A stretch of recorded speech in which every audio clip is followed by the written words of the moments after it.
అబద్ధం. ఇలాంటి విషయాలు చెప్పేటప్పుడు మరి ఆఫర్స్ రావేమో అనే భయం కూడా ఉంటుంది అని అంటారు. ఒకటండి, కరాటే కళ్యాణ్ ఎక్కడి నుంచి వచ్చిందండి? విజయనగరం నుంచి వచ్చింది. విజయనగరం ఇప్పుడు కరాటే కళ్యాణ్కి బ్యాక్ బోన్ ఎవరైనా ఉన్నారు ఇండస్ట్రీలో? లేరే. ఇండస్ట్రీలో ఎవరు లేరుగా. నేను టాలెంట్ నమ్ముకొని వచ్చాను, టాలెంట్తోనే ఉన్నాను ఈ రోజుకి. నేను టాలెంట్ ఉంది కాబట్టి అంత డేర్గా మాట్లాడతాను నేను. అవును నాకు టాలెంట్ ఉంది, మీకుందా, రండి మాట్లాడుకుందాం డిబేట్లో. నేనేం తప్పు చేస్తే నన్ను అడగండి. నేను డైరెక్ట్గా చాలాసార్లు డిబేట్లో చెప్పాను. ఎందుకు చెప్పాను? నేను టాలెంట్ నమ్ముకునే ఉన్నాను. ఇంకోటి కరాటే నేర్చుకున్నాను కాబట్టి మిమ్మల్ని ఎవరు అనలేదేమో అని కొంతమంది క్వశ్చన్ చేస్తారు. కాదు, నేను అమ్మాయిని, నేను కరాటే వచ్చిన అమ్మాయిని కాబట్టి అమ్మాయిని ఎవరైనా ఒక విధంగా చెప్తానండి, అందవికారైనా కూడా అమ్మాయిని వదలరండి జనం. అది అలా ఉన్నారు, పరిస్థితి అలా ఉంది. ఎవడో ఒక విధంగా ట్రై చేస్తారు. ఏముంది వాళ్ళకి ఒక ఫీల్ ఉంది. ఆ ఫీల్ ఒక టైం కోసం వాళ్ళు ట్రై చేస్తారు. మనం ఆ టైంలో స్ట్రాంగ్గా ఉండి మనం ఎందుకు అసలు లొంగాలి? మనం ఎందుకు ట్రై చేయాలి? నీకు లేదు క్యారెక్టరు మానే. నేను ఇప్పుడు నాకు ఇండస్ట్రీలో ఇవ్వలేదు అనుకోండి, నేను హరికథ చెప్పుకుని బతికేస్తానండి, నేను బ్రతుకుతాను, సింగర్గా బ్రతికిస్తానండి. లేదంటారా నేను నా అంతటి నేను క్లాసెస్ చెప్పేస్తాను, మ్యూజిక్ క్లాసెస్. ఇంకా లేదంటారా నేను పెయింటింగ్ వేస్తాను, లేకపోతే నేను అప్పడాలు ఒడియాలు చేసి అమ్మేస్తాను. నేనేం ఖాళీగా ఉంటాను అంటే చెప్తున్నాను. నేను నమ్మకం ఎప్పుడైతే ఉందో, నేను ఇండస్ట్రీ తప్ప బ్రతకలేను అనుకున్నప్పుడే మీరు తప్పుకో.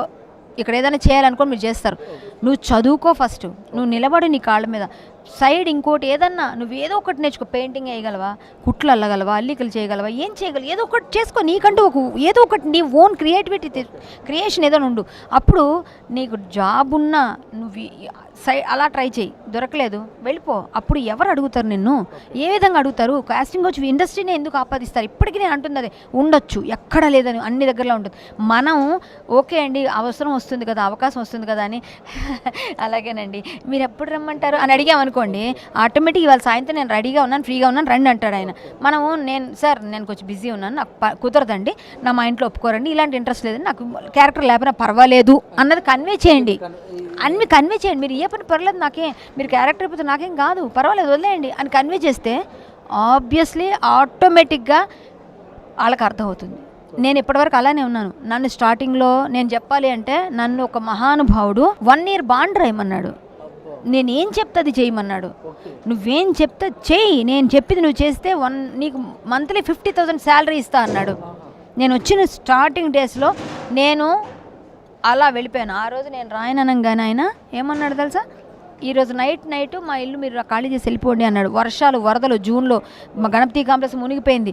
ఎక్కడికి వెళ్ళాలి తెలియక మా చుట్టాల ఇంటికి నేను తార్నాకాలో 600 రూమ్ రెంట్కి ఒక 2 రోజులు వాళ్ళ ఇంట్లో ఉండి తీసుకున్నాను.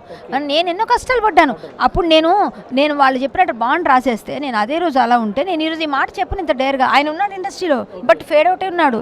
కానీ చెప్తున్నా నాకు అవసరం లేదు. నేను బాండ్ రాసేసి నేను ఆ రోజు డబ్బులు తీసేసుకొని వెళ్ళిపోతే నైట్ పంపించేశారు నన్ను. నేను మా మావయ్య మా అమ్మ అందరూ వచ్చి పద వెళ్ళిపోదాం మనకు వద్దు ఇవన్నాను.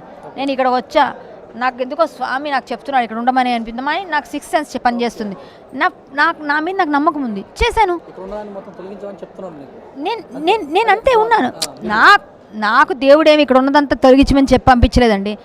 నాకు చెప్పింది నాకు నేను నిలబడగలను అనిపిస్తుంది. ఎవరి కోసమో ఏదో చేస్తానని రాలేదు. నేను నిలబడగలనని వచ్చాను. నేనేమి ఏమంటారు దాన్ని దేవదూతనని చెప్పను. నేను అలా ఎప్పుడు చేయలేదు. కానీ ఒకటేది ఏంటంటే దేవుడు మీకంటూ ఒక సెన్స్ ఇస్తాడు. ఆ సెన్స్ని యూజ్ చేయండి. మీరు పనికొస్తారో లేదు మీకే తెలిసిపోతుంది. ఫేస్ బాగాలేకో లేకపోతే డైలాగ్ చెప్పే టాలెంట్ లేకో వచ్చేస్తారు ఇంట్లో బాధలు పెట్టేసి, ఇక్కడ కష్టాలు పడతారు, వాళ్ళు బెంగపడిపోతారు, ఇక్కడేమో రోడ్ల మీద తిరుగుతుంటారు. పాపం వాళ్ళకి ఎవరు అవకాశాలు ఎవరు? ఇలాంటి వాళ్ళు అందరూ ఎందుకు? చదువుకోండి, బాగా చదువుకొని ట్రై చేయండి. ఇండస్ట్రీయే కాదు కదా, బోల్డ్ ఫీల్డ్స్ ఉన్నాయి. అది నేను చెప్తాను. అందుకోసమని మనకు భగవంతుడు ఒక సెన్స్ చెప్తాడు. ఆ సెన్స్తోనే అదే 6th సెన్స్ అంటాం మనం. ఆ 6th సెన్స్ ఉపయోగించండి. నేను నిలబడగలను, ఇక్కడ నిలబడతాను, నేను ఇండస్ట్రీలో ఉంటాను అని ఫీల్ అయ్యాను కాబట్టి ఈరోజు ఇక్కడ ఉన్నాను. లేదా నేను ఉండలేను.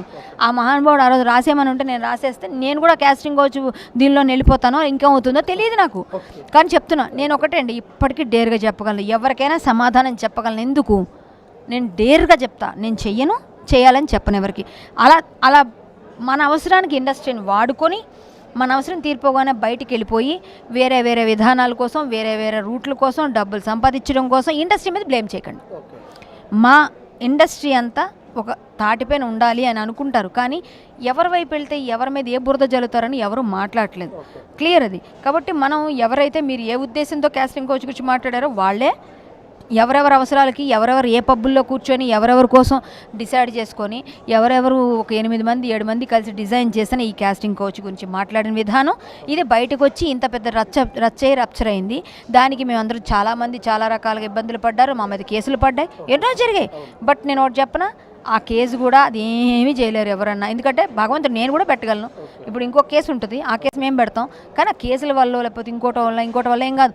మనలో నిజాయితీ లేదా? నీ మనసు ఒకసారి కళ్ళు మూసుకొని గుండె మీద చేపెట్టుకొని నేను చేసిన తప్పా కాదా అని ఆలోచిస్తే చెప్పదా నీకు మనసు? ఎవరో చెప్పాలా నీకు? ఇది నేను చెప్పేది. కాబట్టి అన్నీ మనం చేసి రుద్దకూడదు. రుద్దారనుకోండి దానికి టిట్ ఫర్ టేట్ ఉంటుందిగా, రెడీగా ఉంటుందిగా, ఖచ్చితంగా అదే ఉంటుంది. నేను ఎప్పుడైనా అదే చెప్తాను, మనకంటూ ఏం చేయగలమో మనం డిసైడ్ చేసుకోగలం. మన వే మనకు కనిపిస్తుంది, ఆ వేలో వెళ్ళండి. దాన్ని రాంగ్ రూట్లో తీసుకెళ్ళి ఎలా అయినా నేను అందరం ఎక్కాలని చేస్తే ఎప్పుడో రోజు దబ్బని పడిపోతావు.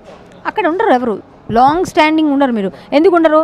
పడిపోతారు ఆటోమేటిక్గా. ఎందుకంటే అది మీకు రాంగ్ అని తెలుస్తుంది ఆటోమేటిక్గా. కొన్ని రోజులు మాత్రం చాలా మీరు సూపరు, మీరు రాముడు, మీరు దేవుడు, మీరు దేవత అంటారు. ఆ తర్వాత మీరు కింద పడతారు ఆబ్వియస్లీ. దానికి నేను క్లియర్ చెప్తున్నాను కదా.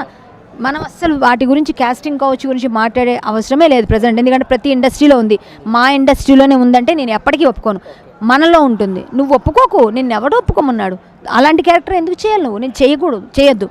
ఆడపిల్ల ధైర్యంగా ఉండాలి. మీరు చేయండి. ఒకవేళ ఉందా, ఇప్పుడు డౌట్ ఉందా మీకు అలాంటి కాస్టింగ్ వచ్చిందా, రండి అసోసియేషన్కి రండి, కంప్లైంట్ ఇవ్వండి. ఎవరికో ప్రెసిడెంట్కి ఇవ్వండి, ఇంకోళ్ళకి ఇవ్వండి, లేదా ఒక కమిటీ ఉంటుంది ఇవ్వండి. మేము మాట్లాడకపోతే మీరు అడగండి. మీరెందుకు సొంత నిర్ణయాలు తీసుకొని మాకు అది ఉంది ఇది ఉందని బయటపడి లేనిపోని ఇండస్ట్రీ అంటే చీప్ చేస్తున్నారు ఇలాంటివి చెప్పి, అంతే.